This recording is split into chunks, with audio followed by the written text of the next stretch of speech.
বলছিলাম বিচারের মাঠে আল্লাহ বলবেন, আদম সন্তান শোনো, তোমার যেই পরিমাণ পাপ আমার সেই পরিমাণ ক্ষমা।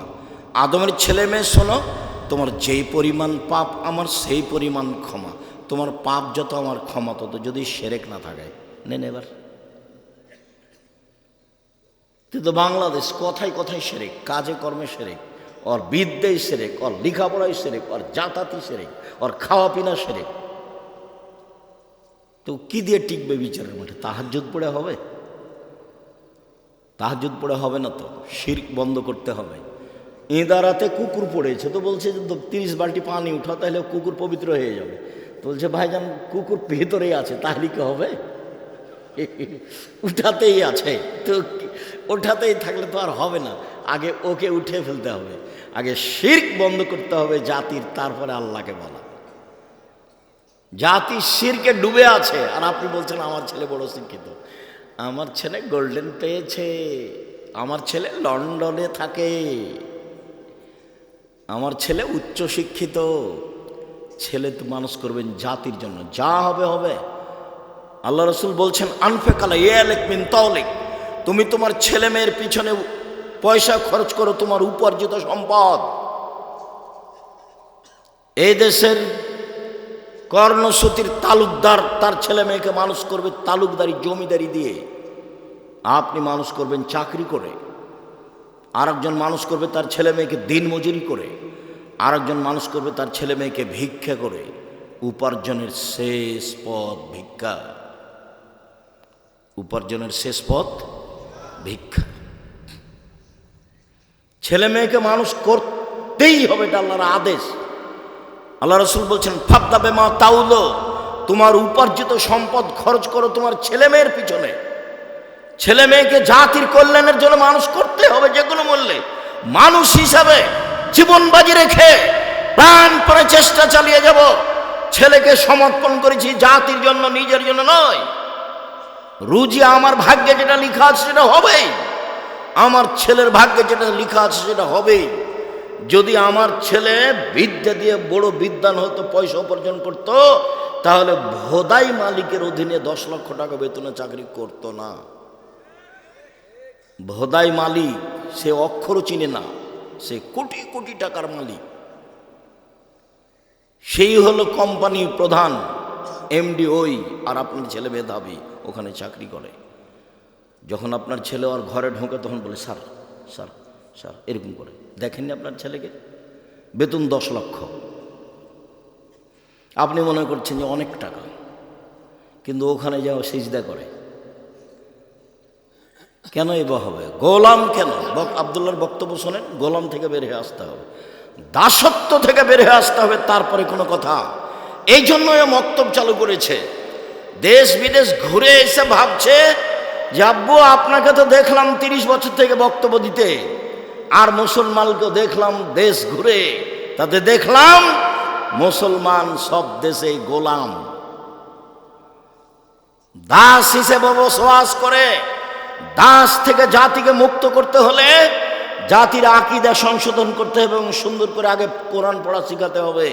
সেই জন্য জীবন বাজি রেখে চেষ্টা চালাবো ইনশাল্লাহ। টেকনাফ থেকে তেঁতুলিয়া পর্যন্ত মক্তব চালু করবো ইনশাল্লাহ। জামিয়া সালাফির অধীনে আব্দুল্লাহর মক্তব চলে এখন 650। জামিয়া সালাফির অধীনে মাদ্রাসা চলে 160টা। আর চলমান জামিয়া সালাফিয়া রাজশাহী 50 বিঘা জমির ওপরে। চলমান রাজশাহী, চলমান জামিয়া সালাফিয়া রূপগঞ্জ নারায়ণগঞ্জ প্রায় 100 বিঘা জমির ওপরে। চলমান জামিয়া সালাফিয়া দিনাজপুরে 20 বিঘা জমির ওপরে। চলমান রাজশাহী বরিশালে জামিয়া সালাফের জমি আছে, জামিয়া সালাফের নামে নেবরাস হিসাবে। ময়মনসিংহে আছে, ঝিনাইদহে আছে, কুষ্টিয়াতে আছে, ফেনীতে আছে, চট্টগ্রামে আছে, কুমিল্লায় আছে, আর বহু জেলায় আছে। আর এগুলো সম্পৃক্ত প্রতিষ্ঠান। এখানে আমি আরও একটা আপনাকে কথা বলতে চাচ্ছি যে আপনি দল সংগঠন করে জামিয়া সালাফের বিরুদ্ধে লড়ে অযথা পরকাল হারাবে। মুখ খুলিয়েন না, খুললে নিজেকে খাটো মনে করতে হবে। 5,000 ছেলে মেয়ে পড়ে জামিয়া সালাফে। কতটি? 5,000। দেশ বিদেশের শিক্ষক মিলে শিক্ষক আছেন 300 জন। প্রতি মাসে বেতন লাগে 40 লক্ষ। শুধু খালি শিক্ষক যারা জামিয়া সালাফের অধীনে আছে। তো তার বিরুদ্ধে কথা বলে কি করবেন? নিজেকে হারাবেন, আপনার পরকালও হারাবে, ইহকালও হারাবে, টিকতে পারবেন না তো। আর জামিয়া সালাফে কোনো বিত্তশালী দিয়ে চলে না, কোনো ব্যক্তি দিয়ে চলে না, সরকার দিয়ে চলে না, বৈদেশিক সংস্থা দিয়ে চলে না। কিভাবে চলে আমি তার একটা দৃশ্য নকল করি। এই মনির কে হচ্ছে আপনার? মনির সালা। তাহলে মনিরের কি মা ছিলেন উনি, না আপনার ওয়াইফ ছিলেন উনি যে হজে আমার সাথে? এই যে এনার ওয়াইফের কথা আমি নকল করি। আমি সামনাসামনি বলতে চাচ্ছি না, তবু চলে আসলাম। উনি আমার আগে আগে উঠে সিঁড়িতে দাঁড়িয়ে আছে, আমি উঠছি, তো আমাকে সামনে পেয়ে বলছে আমি এই 500 রিয়াল আপনার জামিয়া সালাফে দিলাম। একটা 500 টাকার একটা রিয়েল দেখে আমি তাকে চিনি না, জানি না, বুঝি না। জামিয়া সালাফে এইভাবে চলে। 40 লাখ টাকা বেতন এখানে আছে। প্রত্যেক দিন বিকেলে 40-50 লাখের মতো খালি মিস্ত্রি লেবার বিল আছে। কিভাবে চলে আমি সেটাও জানি না। শিক্ষক জানে না জামিয়া সালাফে কিভাবে চলে। ছাত্র জানার তো কোনো প্রশ্নই আসে না। জামিয়া সালাফের রসিদ বহি বাহিরে ব্যবহার হয় না। কোনো শিক্ষক রসিদ বই ব্যবহার করতে পারবে না, তাহলে তার জরিমানা হবে। জামিয়া সালাফি কিভাবে চলে ছাত্র জানে না, শিক্ষক জানে না, কমিটি জানে না, আমি ভালোভাবে জানি না, তো আপনি কিভাবে জানবেন?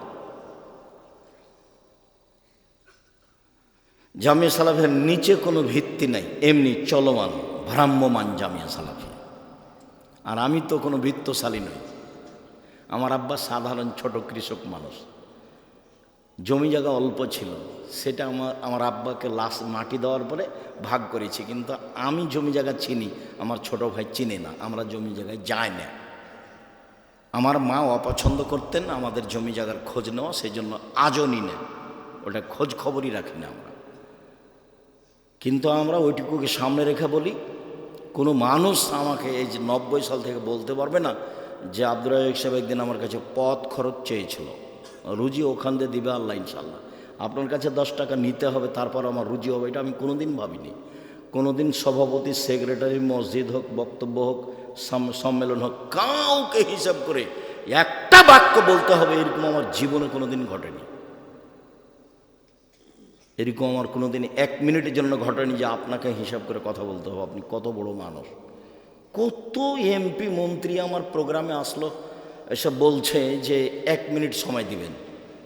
তা আমি ওইভাবে অপমান করিনি যে আমি কোরআন হাদিসের অনুবাদ করছি আর আপনি মধ্যে কথা বলতে চান, এ তো বহু বড় মুশকিল কথা। এইভাবে আমি বলিনি। তাকে আমি বলেছি কোরআন হাদিসের আলোচনা চলছে, মাননীয় মন্ত্রী সাহেব কিছুক্ষণ অপেক্ষা করবেন। আমার কথা বলা শেষ হয়েছে, তখন উনি কথা বলেছেন। কত এমপি মন্ত্রীকে আমি দেখলাম বক্তব্য ছেড়ে দিয়ে তাকে কথা বলতে দিব, এরকম আমার জীবনে একদিন 1 মিনিটের জন্য ঘটেনি। একবারে একই মাপে আছি 90 সাল থেকে এখন পর্যন্ত, আলহামদুলিল্লাহ। 19-20 আমি বুঝি। সম্মানিত দিনী ভাই বোন, শিরক মহাপাপ। শিরক যত বড়ই পাপ হোক না কেন, সারা জীবনটাই শিরক করেছেন। এখন আল্লাহকে বলেন, আল্লাহ আমার ভুল হয়েছে, তুমি আমাকে মাফ করো, ইনশাল্লাহ ক্ষমা হয়ে যাবে। উনি ক্ষমার জন্য প্রতীক্ষমান রয়েছেন। কিন্তু এই যে নির্বাচনে আর একজনকে বলেছেন ও খারাপ, এখন আল্লাহর কাছে বলেন তো যে আল্লাহ মাফ করেন আমাকে, বলেন আজীবন পর্যন্ত। কোনো একদিন যদি চেয়ারম্যানের গালি দেওয়া পাপ ক্ষমা হয়ে যায়, তাহলে ইসলাম ধর্ম হবে মিথ্যা আর আল্লাহ হবেন অত্যাচারী, জালেম। আল্লাহ বলেছেন ইন্নী হারাম তো জুলমা আলাইয়া, আমি আল্লাহ অত্যাচারকে আমার উপরে হারাম করেছি, আমি অত্যাচার করব না। তুমি যার বদনাম করেছো ক্ষমা সেখানে নাও, আমার কাছে কেন? পাপের জগতে সুদ খাওয়া মহাপাপ।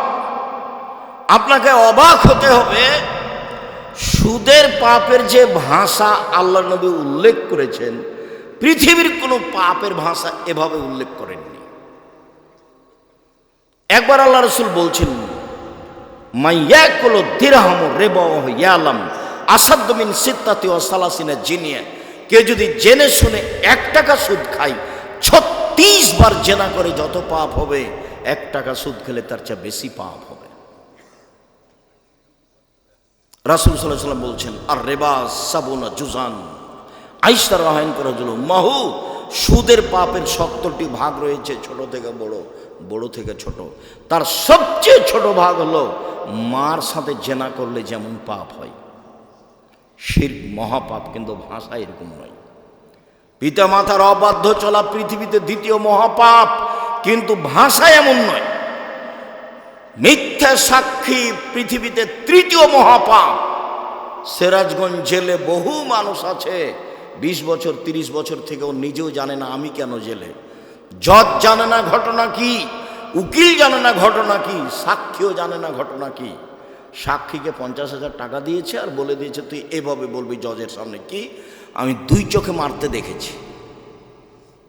যার কথা বলছে যে আমি 2 চোখে মারতে দেখেছি, সে কিন্তু সে সিরাজগঞ্জে ছিল না সেদিন, অথচ বলছে যে আমি 2 চোখে মারতে দেখেছি।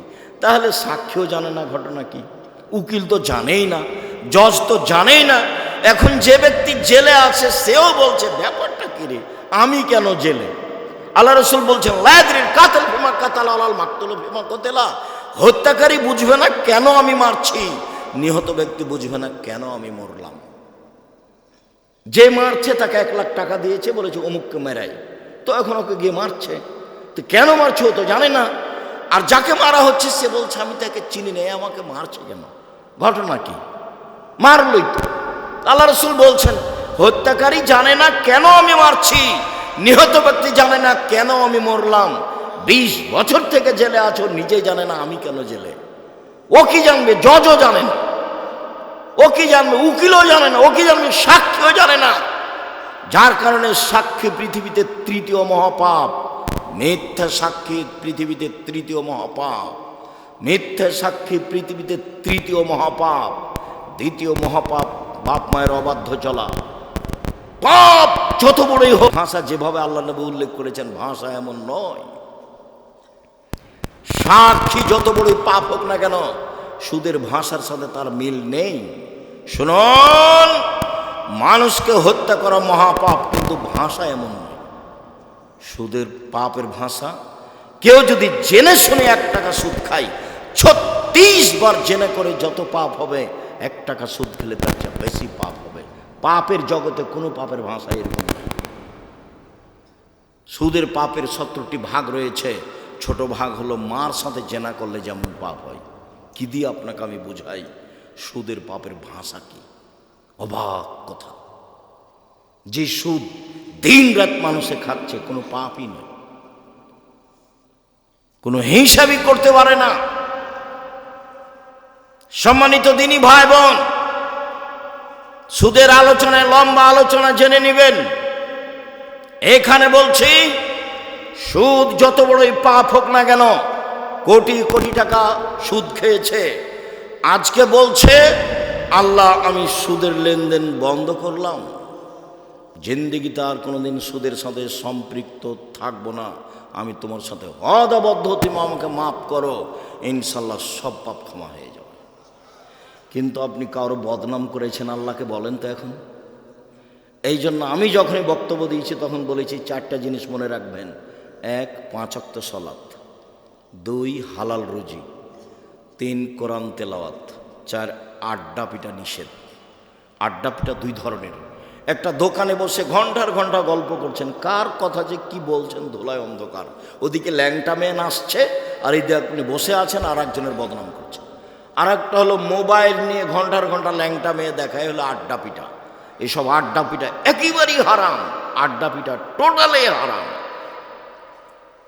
আড্ডা পিটা চিরদিনের জন্য হারাম। এক রাহুল কালামাবাদ, এই ছেলে তোমরা দাঁড়িয়ে কেন? যদি জায়গা না থাকে বসার সেটা ভিন্ন কথা। আপনারা যারা দাঁড়িয়ে আছেন দয়া করে বসে কিছুক্ষণ কথা শোনেন। আপনার বিরক্তির আগে আমরা কথা শেষ করবো ইনশাআল্লাহ। যারা সামনে বসে আছেন বসে থাকা দেখে ভালো। এই তুমি দাঁড়িয়ে আছো কেন? ওখানে কি করছো তুমি? মানুষের তোমার দাঁড়িয়ে থাকাতে কষ্ট পাচ্ছে, এটা বুঝতে চাও না তুমি। বাস তুমি মেশিন ঠিক করেছো, প্রথমে 1 মিনিট ঠিক করে তুমি বসে থাকো। রাসূল সাল্লাল্লাহু আলাইহি ওয়াসাল্লাম যখন কথা বলতেন তখন সাহাবীগণকে বসতে বলতেন, এইটাও সুন্নাত। কি করবে এভাবে মারামারি করে, দাপট দেখে, ক্ষমতা দেখে, মানুষকে অপমান করে, মানুষকে জেল হাজতে দিয়ে কি করবে? মরলেই জাহান্নাম। যারা দাপট দেখাচ্ছে, যারা ক্ষমতা দেখাচ্ছে, যারা মানুষকে অপমান করছে, যারা মানুষকে জেল হাজতে দিচ্ছে, এদের মরার পরই জাহান্নাম। ও হলো জালেম। আর জুলুম খুব কঠিন জিনিস, বিচারও পরে হবে। যারা যাকাত দেয় না তাদের বিচার পরে হবে কেন? ওরাও জালেম। কিভাবে জালেম হলো ওরা? ওরা ফকির মিসকিনের প্রতি জুলুম করেছে, ফকির মিসকিনের হক দেয়নি। ধনী মানুষ কার টাকা মেরে খেয়েছে? ফকির মিসকিনের। যেহেতু ধনী মানুষ ফকির মিসকিনের টাকা মেরে খেয়েছে, কাজে ও জালেম, এখন আর বিচার পরে হবে। আল্লাহ রাসূল বলছেন তার বিচার পরে হবে, হাত্তা ইউকজাবানান নাস। সব মানুষের যখন বিচার হয়ে যাবে তখন ধনী মানুষের বিচার হবে। কিভাবে যে হবে আল্লাহই ভালো জানে। তো বুঝাতে হবে, কঠিন। সব টাকা বুঝাতে হবে কিভাবে আয় হয়েছে, সবটাই বুঝাতে হবে কিভাবে ব্যয় হয়েছে। এই ছেলে শোনো, টাকা ইনকাম করবে ব্যবসা করে, উপার্জনের 4টা পথ। একটা দিন মজুরি, সন্ধ্যায় টাকা শেষ। একটা চাকরি, 25 দিনে টাকা শেষ প্রায়। আর একটা হলো জমি চাষ, সমান সময় না হয় লস, সমান সমান না হয় লস। 4 ব্যবসা। রাসূল সাল্লাল্লাহু আলাইহি ওয়াসাল্লাম বলছেন সত্যবাদী বিশ্বস্ত ব্যবসায়ীরা নবীগণের সাথে জান্নাতে থাকবেন। কি আবার অবাক কথা! আল্লাহ রাসূল বলেছেন 2টা মেয়ে লালন পালন করলে নবীর সাথে থাকা যায় এভাবে। তখন বাপ মনে করেছে যে আমার তো 2টা মেয়ে, তো আমি বিবাহসাদী দিয়ে দিয়েছি, 2টা কেন, আমার 5টা মেয়ে। বাপও খুব খুশি। কিন্তু আল্লাহ রাসূল যে এইভাবে বলেননি। আল্লাহ রাসূল বলেছেন ফাআল্লামাহুন্না, মেয়েকে বিদ্যা শিখিয়ে দিল। 2 আদ্দাবাহুন্না, তাকে শিষ্টাচার শিখিয়ে দিল। আহসানা ইলাইহিন্না, তার সাথে সদাচরণ করলো। ওয়াজাওয়াজাহুন্না, তার বিবাহ শাদী দিয়ে দিল। সেই বাপ আমার সাথে জান্নাতে এভাবে থাকবে। তো আপনার মেয়েকে শিক্ষা দিয়েছেন, কি যে শিক্ষা দিয়েছেন, তার নখটা বড় আছে, বলেন তো এটা কোন শিষ্টাচার? তার নখে নেইল পালিশ আছে, বলেন তো এটা কোন শিষ্টাচার? নেইল পালিশ তো ইহুদি খ্রিস্টানদের পতিতালয়ের মেয়েদের বৈশিষ্ট্য। ইহুদি খ্রিস্টানদের পতিতালয়ের মেয়েরা নখে নেইল পালিশ দেয়। আপনার মেয়ের কপালে টিপ আছে। হিন্দু মেয়েদের বিবাহ করার 10টি পদ্ধতি আছে, তার একটি পদ্ধতির নাম রাক্ষসী বিবাহ।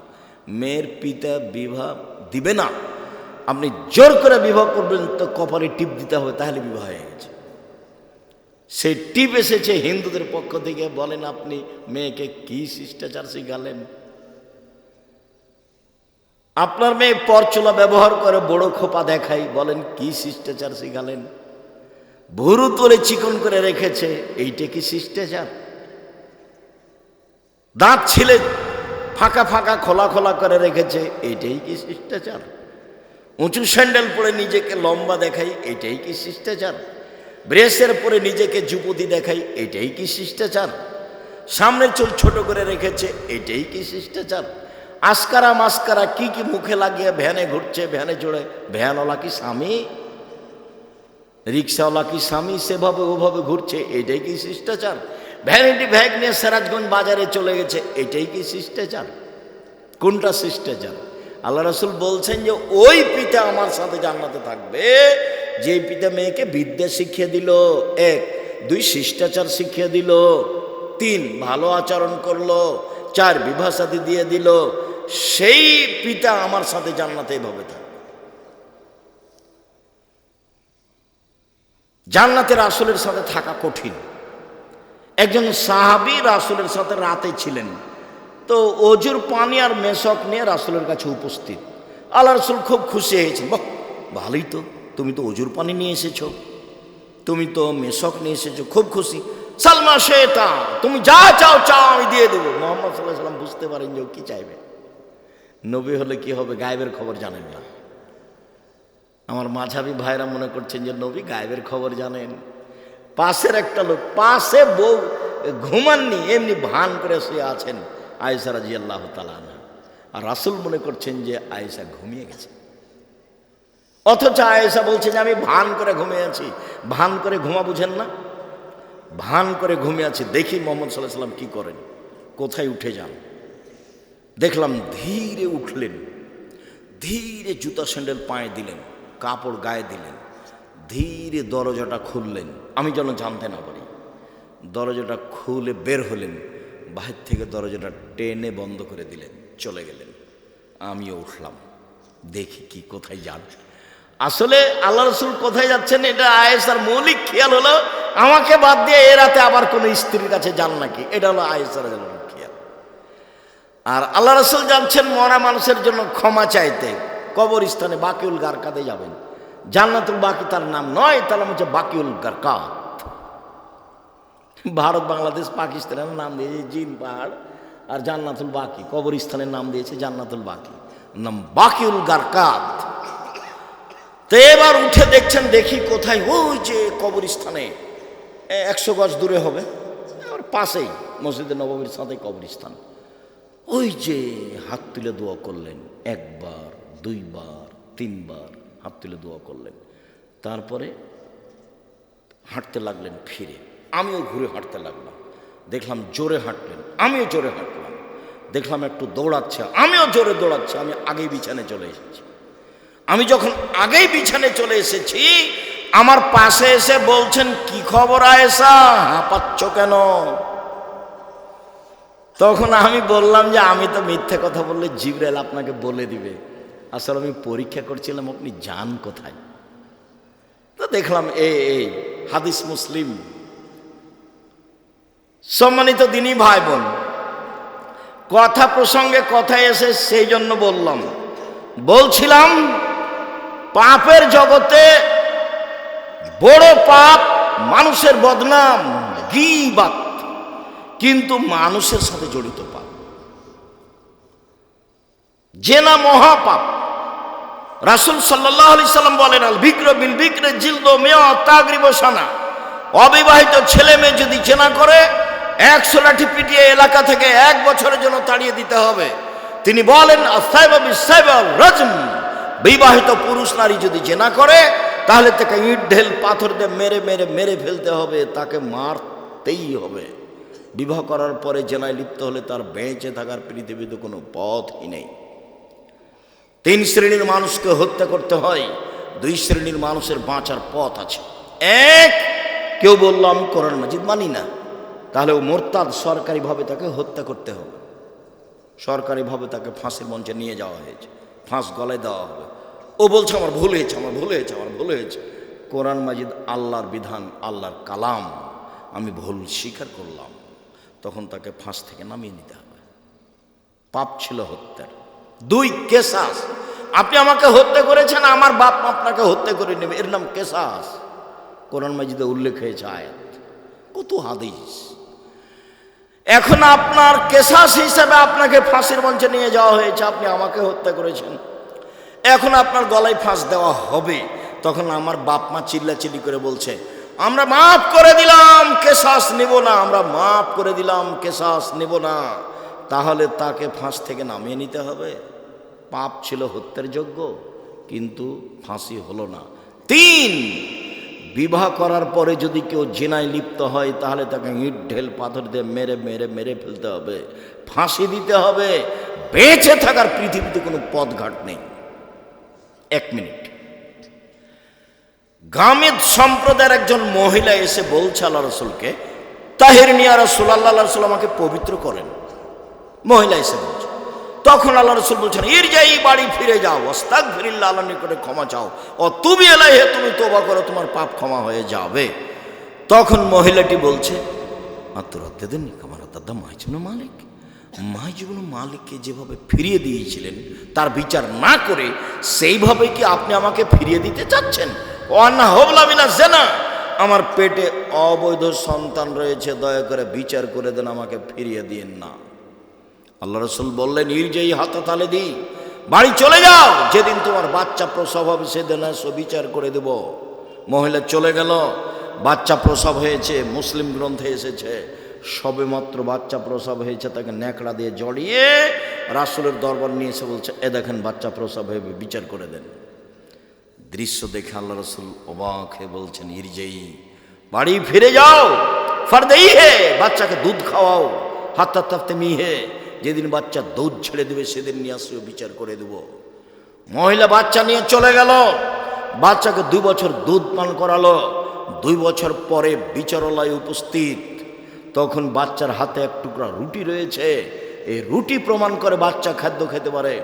ওয়াসাদাহু বেদ রাজুলিন মিনাল মুসলিমিনা, বাচ্চাটাকে একজন মুসলমানের হাতে সমর্পণ করলেন আল্লাহ নবী। যাও, এই বাচ্চা তুমি লালন পালন করো। সঙ্গী সাথী, এই যাবো বেহা, মহিলাকে মাঠে নিয়ে যাও।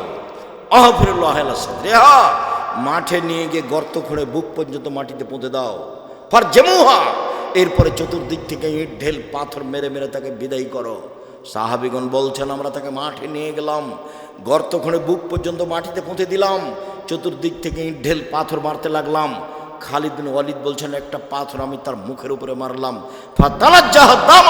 খালিদ, পাথরটা মুখে লেগে মুখ ফেটে রক্ত ছিটে খালিদের গায়ে লাগলো। খালিদ তাকে গালি দিয়ে বসলেন, এমনটা হতে পারে? ছি ছি ছি ছি ছি ছি, একজন জেনাকারিনী মহিলার গায়ের রক্ত আমার গায়ে লাগলো, এমনটা কিছু হতে পারে? আল্লাহ রাসূল বলেন, মারে না খালিদ, খালিদ থামো, গালি দিও না।